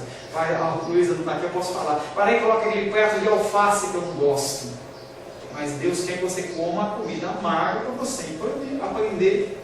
E é uma coisa que uma vez eu falei com uma pessoa. A irmã dos Reis, ela já passou por essa dificuldade. Já teve problema de câncer. Eu creio que quando o médico chegou para você e falou que você estava com essa enfermidade, você não deu pulos de alegria. Você ficou chocado. Ficou meio abalado. Você preferia que o médico tivesse falado para você com o exame dele que estava com o câncer, assim: olha, dos Reis, está tudo perfeito. Eu tinha uma ideia, mas não era isso. Você está com a doença. Mas ele mentiu para você. Você queria que ele mentisse para você? Não. Mas por que não? Para você ser tratada. Então, mas as pessoas que estão dentro da igreja, eles querem ouvir a mentira que vai acalmar o coração, não quer dizer que esteja errado. Então, você está com uma doença terminal, uma doença, um câncer, que se não for tratado, você morre. O médico vai lá e mente para você e você ainda fala: muito obrigado, doutor, e eu vou indicar você. E você sabe que ele está mentindo. Você passa a mão aqui, você vê aquele caroço. Uma vez um amigo nosso, tinha um cunhado dele que ele tinha um câncer foi crescendo aqui, era do tamanho de uma laranja Bahia. E aí, não é nada, não é nada, não é nada. E nós estivemos lá, nós oramos por aquele homem, depois ele se converteu, foi uma coisa bem bonita. Mas aquele homem sofreu, não tinha mais o que fazer. Era uma laranja em cima do ombro dele. Ele se enganou. Não é nada, não é nada, não é nada. É sim. As coisas, o engano, ele está sendo proliferado aí, e se você não ouve a verdade, você entra nele. Mas pastor, é tão legal você ouvir uma palavra que eu fico sentindo bem. Mas eu não posso mentir para você. Não posso, querido. Eu tenho que falar o que o texto está dizendo. O texto está falando que Deus ele pega pessoas para apresentar prato de lentilha para você. E aí, a palavra que diz, olha, você não conhece, você é pecador, você tem que se corrigir. E há uma salvação em Cristo. Se não houver a pregação da esperança, você morre. Há o pecado, você não se corrigir, você vai para o inferno, mas há uma salvação em Cristo Jesus. Ele se sacrificou. Essa é a mensagem da cruz. Do outro lado tem uma pessoa falando assim, olha, você vem aqui que você vai ser feliz.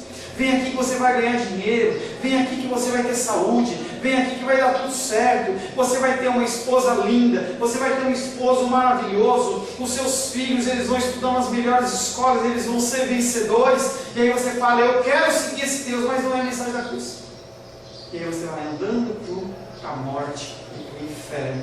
Tenha sempre esse exemplo do câncer na tua presença. Você quer se enganar ou você quer ouvir a verdade? Pastor, só uma coisa assim. Só uma, que bom que é só uma.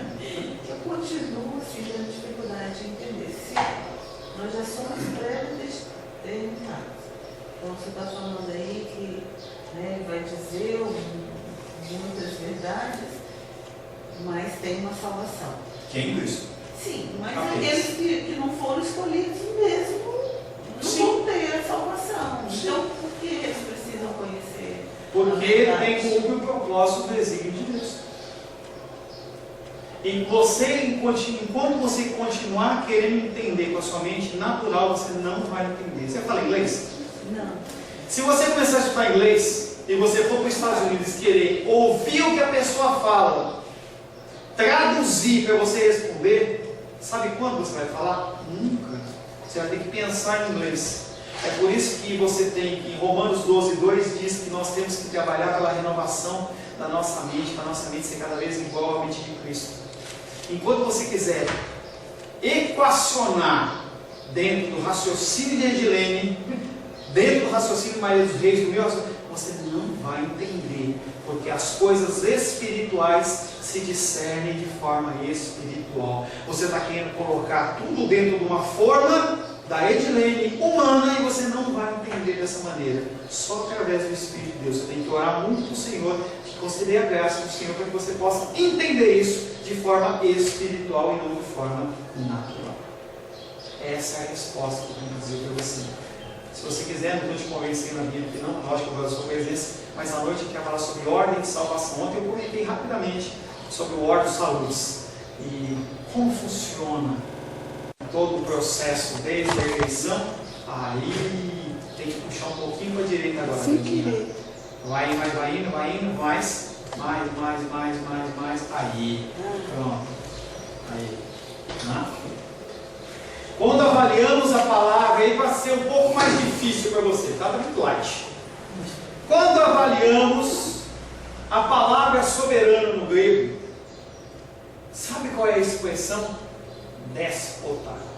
E a gente tem o entendimento de déspota como uma pessoa que é ruim, mas a função de Deus é a função, traduzida como a palavra correta, seria déspota, no sentido de que ele faz a sua vontade.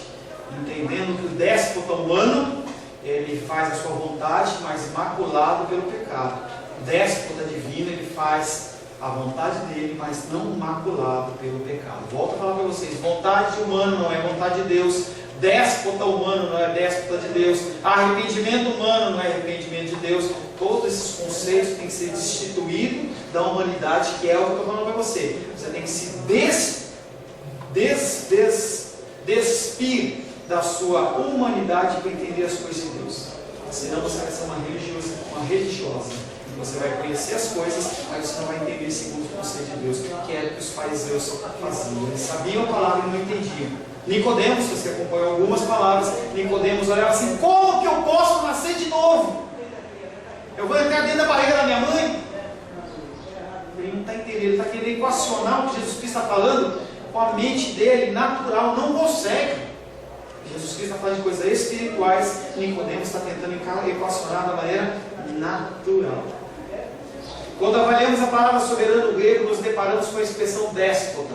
Nos dias de hoje, a expressão déspota é entendida como um ditador. Porém, na época em que Judas está escrevendo, esse conceito expressava a ideia de alguém cuja ordem não pode ser contrariada. Sebastião leu lá atrás, Jó 42:2, nenhum dos planos do Senhor pode ser frustrado.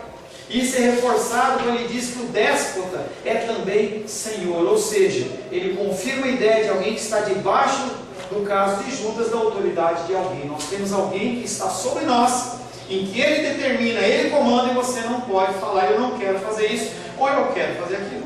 Você tem que seguir a vontade dele. A figura do Senhor também estabelece um conceito de alguém que se tornou Senhor por direito adquirido. Nosso Senhor chama-se Jesus Cristo. Ele adquiriu esse direito. Jesus Cristo, ele recebeu um nome sobre todo nome a partir da obediência dele, sacrifício dele na cruz. Deus fala, e a partir do sacrifício ele recebeu um nome que é sobre todo nome. E ele vai ser aquele que no dia do Senhor vai ser aquele que executa o juízo. Hoje ele é o meu e seu advogado. Naquele dia ele não vai ser o nosso advogado, mas ele vai ser o nosso juiz. O que você fez com o que você aprendeu? Você estava na escola dominical dia 11, que dia que é hoje? 13. Você estava na escola dominical dia 13 de dezembro de 2015, você ouviu uma série de coisas. O que você fez com isso? É isso que Jesus Cristo vai julgar. Como que você procedeu? Porque pessoas não ouvem, mas você está tendo o privilégio de ouvir. Aí você fala, mas e aquele que não ouviu, como é que ele vai? Esquece ele e pense em você. Se você cuidar de você, já está bom. Você ouve os ensinamentos do Senhor, você coloca em prática na sua vida. O que você ouviu aqui, você vai parar para orar e falar, Deus, o que ele falou é bíblico, não é? Vai procurar ler os textos, vai procurar buscar um entendimento de Deus, ou você vai deixar passar até o próximo domingo? A expressão, estou falando bastante em coisas gregas hoje. A expressão, só um, ótimo. Nome sobre todo, ele adquiriu um nome que é sobre todo nome. E o nome dele era Jesus mesmo? Não, o nome de Jesus é o nome dele carnal. Esse nome a gente não sabe.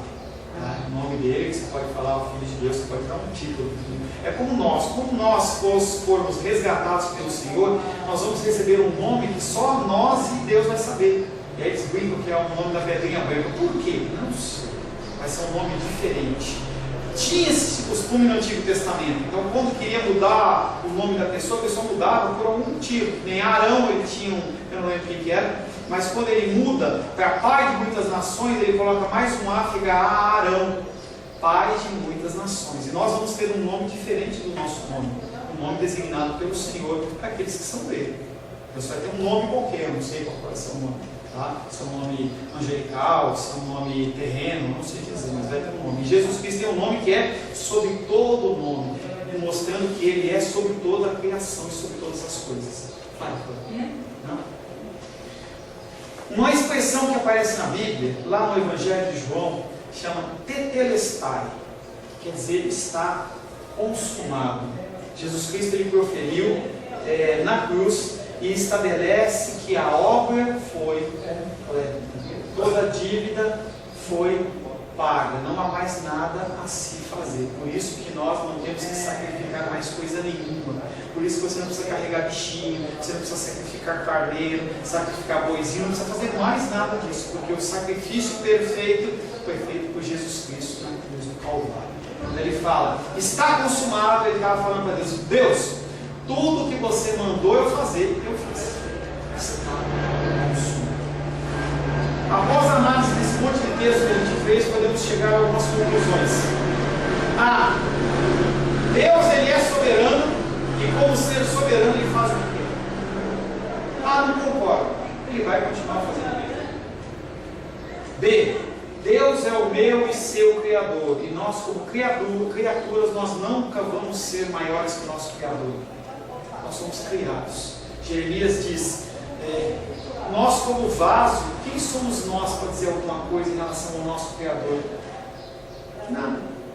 Deus, Ele me criou e te criou. Nós como criaturas, nós estamos sujeitos ao nosso Criador. Deus é Pai, e como filho eu estou sujeito à vontade do Pai, como Cristo, assim o foi. Lógico que nós nunca vamos atingir o padrão de Cristo, mas nós caminhamos em direção na velocidade 10 por hora, 20 por hora, 100 por hora, 1 por hora, não importa. Importa que você está caminhando em direção ao alvo. Quem vê isso? Quem mede isso? Deus. E aí a parábola dos talentos. O que você tem feito? O que você aprende. Você cresce mais, cresce menos. Deus sabe que as pessoas, elas crescem de maneira diferente. Alguns têm mais dificuldade, e eu não vou ter nenhuma dificuldade de repetir a mesma coisa 500 vezes para você, porque eu sei que o crescimento das pessoas, ele é diferente. Vai chegar uma hora que o Senhor, não é o meu muito falar, uma hora o Espírito Santo vai trazer o entendimento espiritual, você vai falar assim, tranquilo. No momento inicial eu olhava para isso e falava, não pode ser. Ah, Deus, que isso? Eu faço isso. Olha, normal. Deus, não pode ser isso. E aí você vai começar a ler os textos bíblicos, você vê que está lá, não tem como você ir contra. Eu não concordo, você fica. Às vezes liga para mim e fala assim, pastor, eu estou com uma dúvida, e a minha cabeça vai aqui, vai lá, e volta aqui, vai lá, mas é isso. Você fica dentro da sua carnalidade, eu faço isso também, dentro da sua carnalidade, você fica lutando contra uma situação. Parece aquele boi que está amarrado, entendeu? E não vai fugir. E você fica e vai para um lado, vai para o outro, vai para um lado, vai para o outro, até que você fala assim, eu estou amarrado. Você sempre entende. E a nossa vida cristã é essa. O Senhor vai trazendo ensinamentos e Ele vai permitindo que uns entendam mais fácil e outros tenham mais dificuldade. Quando eu vejo o meu entendimento em relação a essas coisas que nós temos falado, que são difíceis, para mim foi muito mais difícil que para a Rosângela. Eu estava dentro da CBI, da faculdade, ouvindo os professores, tendo possibilidade de discutir, conversar, e eu fiquei 3, 4, 5 meses em crise. Eu vinha, contava as coisas para a Rosângela, eu falei assim, não é mesmo, eu acredito nisso. E como é que é isso? O crescimento dela foi muito mais rápido do que o meu nesse aspecto. Eu levei meses, entendeu, discutindo a respeito disso. E ela entendeu isso, porque o Senhor deu um entendimento para ela mais rápido do que deu para mim. E Deus entende disso. Ele vai dando uma porção de amor, digamos assim, para a pessoa, e a pessoa ela vai ter que ter crescimento em relação àquilo que ela recebe. Então, se você recebeu uma porção, você tem que dar conta de uma porção. Se você recebeu 10, você tem que dar conta de 10. Porque você não pode se martirizar, eu não sei, o outro sabe. Não, você tem que continuar perseverando para buscar um entendimento. E Deus olha e fala, se você quer sabedoria, peça. E eu com liberalidade dou. Ele vai determinando conforme a vontade dele. Porque se ele derramar de uma vez sobre você, ele te mata. É que nem água.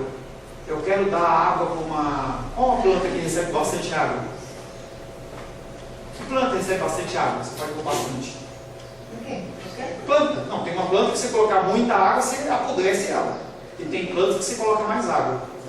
Samambaia. Você pode colocar água. Eu lembro, quando eu vou colocar água na samambaia, você coloca a mangueira lá, ela joga água. Enquanto o xaxinho está recebendo, você está pondo água. Não apodrece ela. Faz isso com outra flor. Pega essa flor aqui e enche de água. Orquídea. Se colocar muita água, o que acontece com ela? Apodrece e morre.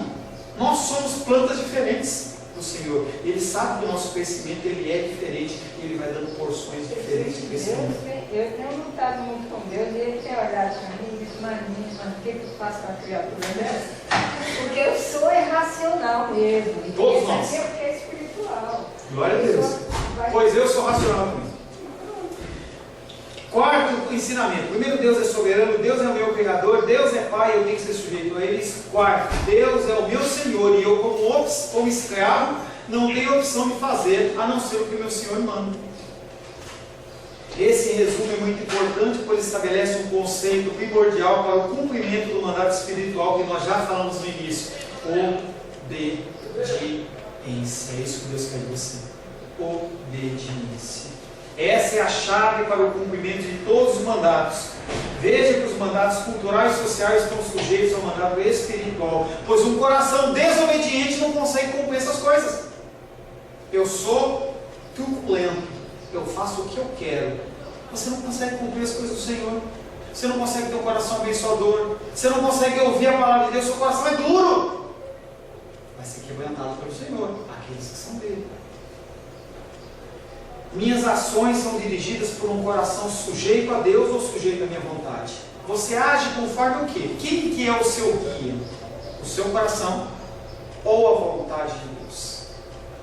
Quando pensamos em submissão a Deus, precisamos entender que essa submissão está ligada diretamente em fazer o que eu acho certo e o que eu não acho certo. O que eu acho certo ou o que o Senhor quer que seja feito. Jesus conta a história de dois homens, um filho que tinha dois filhos. Um homem que tinha dois filhos. Um, ele mandou o pessoal ir para a lavoura e ele disse que ir e não foi. E outro, ele mandou ir e falou que não ia e depois foi. Qual que é o que agiu certo? O que foi, não o que disse que ia. Porque falar que vai é fácil. Agora, quando eu vejo corações que estão lutando, que nem o Tatu, por exemplo, quando você vê, é porque você quer entender para fazer, e aí você fica relutando, mas no final das contas você acaba fazendo o que Deus manda. Você entende que Deus é soberano. E é isso que Deus espera. Tem muita gente que fala, eu faço. Pode deixar que eu faço. Faz nada. Coraçãozão duro. Ou então faz de uma maneira religiosa, que para Deus não vale nada. É o conceito de dízimo e oferta. Se você quiser entregar o seu dízimo e o seu coração estiver preso, não adianta você entregar. Malaquias 3 fala sobre isso. As pessoas entregavam, eu falei ontem, Malaquias 3 fala sobre as pessoas que entregavam, mas entregavam religiosamente. Deus não está preocupado com o seu dinheiro. Deus não está preocupado com o seu dinheiro. Quando você dá, tem que fazer com alegria. Se você está com preocupação que vai te faltar, fica com o seu dinheiro. Deus não quer o seu dinheiro. Você tem que entender que o seu dinheiro é uma demonstração para Deus, que você está falando, Deus, eu confio em você. Nessa loucura que está a economia, eu tiro 10% do meu salário e dou para você, Deus. E não vai me faltar, porque o Senhor vai fazer que esses 90% virem 200%. Ou se não virar, eu vou continuar acreditando no Senhor. É um conceito divino, em que as pessoas no conceito natural não entendem. Por isso que a teologia da prosperidade vai tão longe. Porque as pessoas falam, você dá 1, recebe 100. Aí o cara entende. A pessoa entende. Olha, Deus está falando que se você der 100, você recebe 1000. A pessoa entende isso. Mas quando você entende em dar com alegria, a pessoa não entende. Não é o conceito, não. Alguns textos rápidos que eu preciso encerrar esse tema de mandatos, tá? Você vai segurar um pouquinho mais. Marcos 3,35 fala, portanto, qualquer que fizer a vontade de Deus, esse é meu irmão, irmã e mãe. Ou seja, se você não fizer, você não é da família de Deus. Aquele servo, porém, conheceu a vontade do seu Senhor e não se aprontou, nem fez segundo a sua vontade, será punido com muitas ações, julgamento. Sabemos que Deus não atende a pecadores, mas pelo contrário, se alguém teme a Deus e pratica a sua vontade, a esse ele atende. Conclusão: obediência é o resumo para o cumprimento de todos os mandatos. Se você não começar a trabalhar o seu coração no sentido de obediência, você nunca vai ser filho. Mas eu fui batizado, não importa. Mas eu aceitei Jesus, não importa. Você não faz a vontade de Deus, você não é filho. E aí um breve resumo dos nossos mandatos para a gente finalizar. Nós temos responsabilidades. Responsabilidades com a criação e com as coisas ao nosso redor. É necessário que possamos ter esse entendimento para que assim nós possamos responder a pergunta: para que você foi salvo? Será que você foi salvo apenas por você ser feliz, como o Pão de Açúcar fala? Quando Deus criou todas as coisas, Ele criou com um único propósito: a glória do seu nome. Ou você glorifica a Deus com a sua vida, ou você não é filho. Já no Jardim do Éden, Adão e Eva receberam a maior missão da humanidade, que é muito maior do que ir pregar o Evangelho, muito mais do que você ficar falando de Jesus nas praças, você ficar mandando mensagens pela internet, é você obedecer à vontade de Deus. É isso que Adão e Eva receberam como comissão: não comam da árvore do conhecimento do bem e do mal. E eles foram lá e desobedeceram. Deus coloca o homem como vice-regente da criação, dotando da sua imagem e semelhança, onde ele deve se relacionar com a criação, com a criatura e com o Criador. Mandato cultural com a criação, mandato social com o ser humano, mandato espiritual com Deus. E aí eu lembro sempre desse exemplo, onde a gente se reunia antes, lá no lote da Gilda, a gente passava na frente de uma igreja que tinha uma placa assim, presidente do ministério, e ele colocou assim, Jesus Cristo, Assembleia de Deus, altar e chamas. Presidente Jesus Cristo, vice-presidente, pastor fulano de tal. Esse pastor entendeu que ele não é nada, que quem manda é Deus. Soberania, coisas pequenas. A pessoa pode passar e não reparar, mas se ela olhar e reparar, ela fala assim, olha, quem comanda essa igreja não é o pastor, quem comanda é Deus. Com o pecado, essa imagem ficou manchada, e Deus continua a executar o seu projeto e restaurar o homem para cumprir esse propósito. Em Cristo é restaurada a imagem e semelhança que foi manchada com o pecado, e essa restauração foi possível através do sangue do seu Filho. A minha vida e a sua vida estão nas mãos do Mestre, e Ele é aquele que vai ficar mudando, vai trabalhar as suas dúvidas, as suas dificuldades, vai te colocando em direção ao alvo, vai corrigindo os seus caminhos, porque você não tem essa capacitação. Tudo isso acontece através do sangue de Cristo.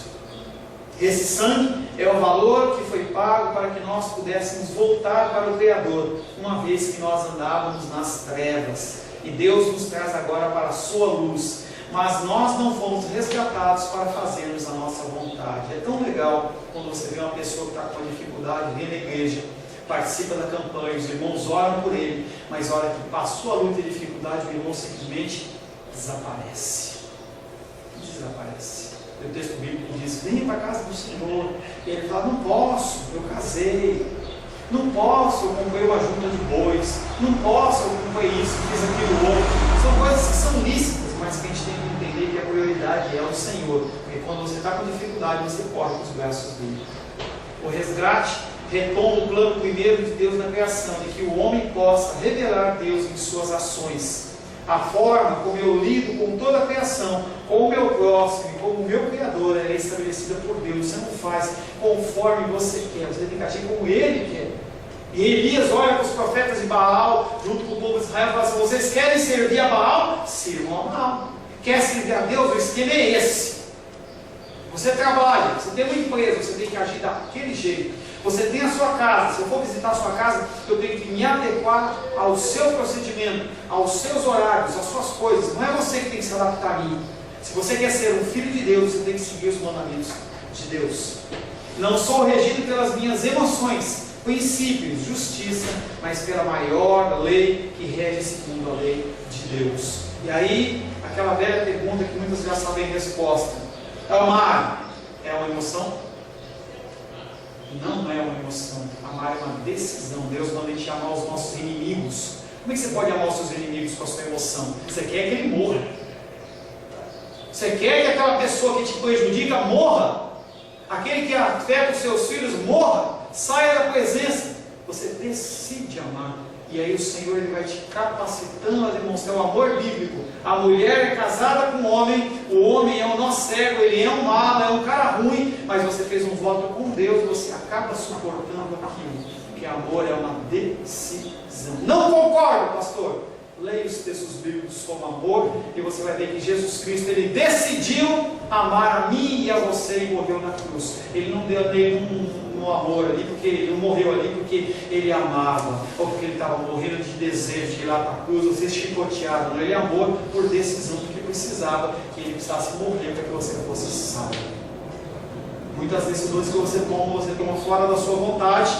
Você toma porque você não quer e você decide fazer aquilo por obediência a Deus. Não, meu amor é emoção. Meça o seu amor segundo a palavra.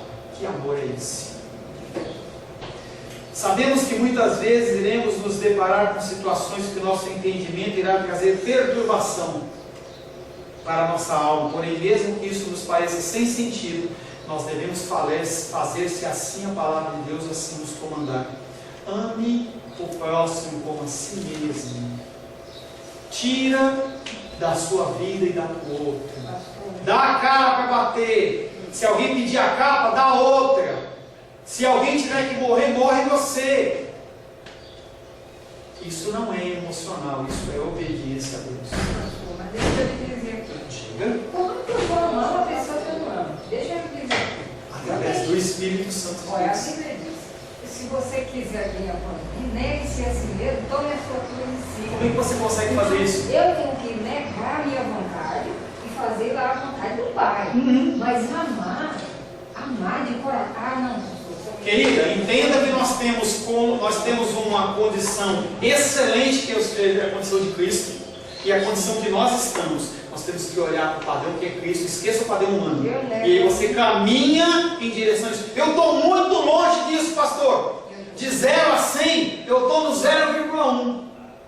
Caminho para o 0,2. Caminho para o 0,3. Aprendi a negar a mim mesmo. Eu já aprendi a fazer isso. Aprendeu como, querida? Aprendendo com Deus. Você está fazendo força para Ele, para mim. Exatamente. Para eu negar a mim mesmo, para eu compreender que Ele não gozar. E como é que você pode fazer isso se não é uma decisão que você tomou? Você aprendeu com Deus. Daí a amar, irmão Rosário, sentir aquela emoção. Quem disse que o amar que eu estou falando é emoção? Eu já comecei a falar que emoção, o amar é um amar incondicional de Deus que não é emotivo.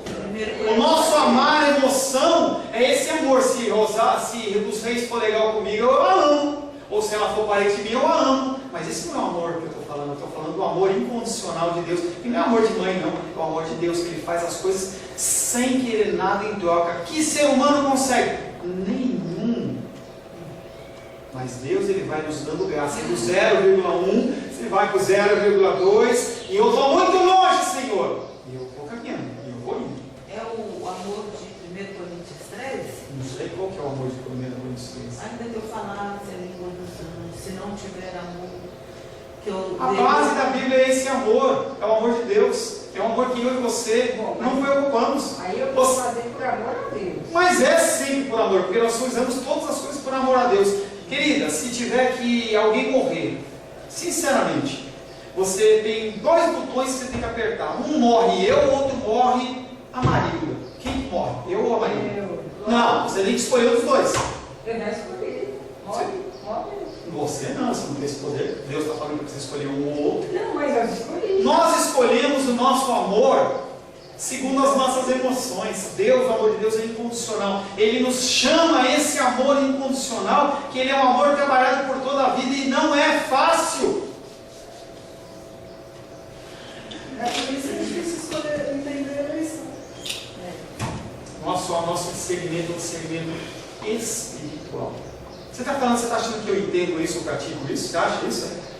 Você acha que eu pratico isso? Que eu sou o teu amor incondicional? Se tiver que morrer você ou a Rosângela, eu escolho que você morra. E a Rosângela fica. Eu sou humano. Mas é isso. Se tiver que escolher entre o Hitler, eu vou dificultar. O Hitler ou a tua filha, você mata o Hitler. Mas é o que eu estou falando, querida. A nossa decisão é uma decisão espiritual, por isso que ela é difícil, ela tem que ser trabalhada durante toda uma santificação progressiva. Se você puder dar o cano hoje, lá na ICP e vier aqui, você vai ouvir um pouco sobre esse processo, vai ser bem legal. Mas eu entendo, tá? Sabemos que muitas vezes, para finalizar, sabemos que muitas vezes iremos nos deparar com situações com que o nosso entendimento irá trazer perturbação para a nossa alma. Se Deus assim o permitir, tudo que eu falar vai gerar perturbação na sua alma. Porém, mesmo que isso nos pareça sem sentido, devemos fazê-lo, pois para isso fomos regenerados. Foi por essa razão que Deus pagou um alto preço por nós. Queremos que as pessoas possam ver em nós a imagem e semelhança de Deus. Amém? Só é possível quando nós cumprimos o mandato cultural, social e espiritual. Feche seus olhos. Senhor Deus, misericórdia. O Senhor, através da sua palavra, mostra para nós, Pai querido, que longe de ser fácil é te seguir. Longe de ser fácil é entender os seus desígnios e os teus mandamentos.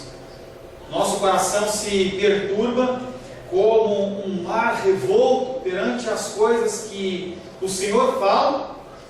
Não os homens falam, mas os textos bíblicos nos falam. E nós queremos nos conformar segundo o nosso entendimento, segundo as nossas emoções. E são coisas que não são possíveis. Pedimos que o Teu Espírito Santo venha e nos convença. O seu Espírito Santo é aquele que pode trazer paz a esse mar conturbado por ventos e tempestades. Porque eu quero te servir, eu quero ouvir e entender a tua voz, mas eu confesso que eu não consigo. É muito difícil para mim pensar em amar o meu inimigo, Senhor. Então, Pai, eu preciso do Senhor. Por isso, Pai, nesse momento queremos colocar o nosso coração nas tuas mãos. Também, Senhor, quero entregar nas tuas mãos esse tempo que nós finalizamos os estudos dos mandatos da criação. O Senhor nos comissionou, o Senhor nos deu uma ordenança. E por esses domingos nós estivemos falando sobre esses mandatos, Pai. Pedimos que o Senhor nos abençoe na digestão das coisas que foram faladas. Agradecemos pela possibilidade de ter esses estudos na internet, para que nós possamos ouvir e ouvir novamente, que nós possamos assim ser elucidados através do Teu Espírito. O amor de Deus Pai, a graça salvadora de Jesus Cristo, seja sobre as nossas vidas, em nome de Jesus. A paz seja convosco. Meu nome é Paulo César. Eu sou pastor da Igreja Cristã Semente de Vida, aqui em Brasília, Distrito Federal. Me alegro que a palavra tenha te alcançado. A palavra faz isso. Ela alcança as pessoas aonde quer que elas estejam. E você foi agraciado com esta palavra. Não que eu tenha nada especial a te dizer. A palavra ela é suficiente e ela usa quem ela quer. E eu me alegro por ter sido um canal para poder te abençoar. Mas eu quero te dizer que não basta você ser um ouvinte. Não basta ser uma pessoa que se alegra quando você ouve a palavra de Deus. A vida ela é feita de decisões. Se você está ouvindo essa palavra hoje, eu creio que o Espírito Santo tem um propósito especial com você. Muito mais do que prosperidade, muito mais do que uma cura física, uma cura emocional ou espiritual, Ele quer te alcançar para a vida eterna. Nós investimos nosso tempo, nós investimos as nossas forças em coisas terrenas, mas o Senhor ele tem muito mais a oferecer. Ele tem sim para você a cura, Ele tem sim para você a prosperidade, mas Ele tem muito mais que isso. Submeta-se a um Deus que Ele é capaz de mudar e transformar a sua vida por completo. Creio que o Espírito Santo ele é capaz de tocar o teu coração. Quero pedir que você curve a sua cabeça. Senhor, em nome de Jesus, coloco na tua presença essa vida que ouve esta ministração, que ouve esta palavra. Pai, eu não tenho capacitação nenhuma, mas o teu Espírito ele é capaz sim de tocar nesta vida, gerar nela mudança, transformação, arrependimento, e que ela possa simplesmente bater no peito, convencendo-se que é pecadora e que precisa de um Deus salvador. Não há um caminho a ti, meu Deus, que não seja através de Cristo. E eu lhe peço, Pai querido, que você alcance essa vida e ele possa sim tomar uma decisão pessoal pelo Senhor, em nome de Jesus. Amém. Amém, meu querido. Amém, minha querida. Fico contente que você esteja ouvindo essa ministração até o fim. E peço que você não se limite a ouvir os cultos pela internet. Você procure perto da sua casa uma igreja, um lugar que proclame a palavra do Senhor. Eu oro para que o Espírito Santo te direcione nessa busca, porque muita coisa tem sido oferecida que não é o Evangelho. Eu abençoo a sua vida em nome de Jesus. Amém.